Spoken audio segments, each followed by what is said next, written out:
சிவபெருமானின் மகாமந்திரம் ஓம் நமக் சிவாய, ஓம் நமக் சிவாய, ஓம் நமக் சிவாய.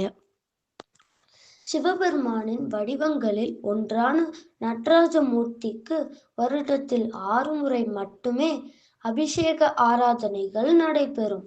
இவற்றில் மார்கழி மாதத்தில் திருவாதிரை நட்சத்திரம் அன்று நடைபெறும் அபிஷேகத்திற்கு ஆருத்ர தரிசனம் என்று பெயர்.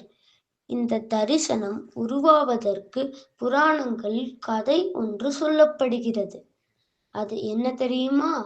உலகின் முதல் சிவன் கோவிலான உத்தரகோச மங்கையில் உள்ள மரகத நடராஜருக்கு ஆருத்ர தரிசன நன்னாளில் மட்டுமே சந்தன காப்பு களைகட்டு சிறப்பு அபிஷேகங்கள் நடைபெறும். இந்த ஒரு நாள் மட்டுமே இவரின் மரகத திருமேனியை தரிசனம் செய்ய முடியும். பிறகு மீண்டும் சந்தன காப்பு இடம்பெறும். நாமும் இதை பின்பற்றுவோம். இறைவன் அருள் பெறுவோம்.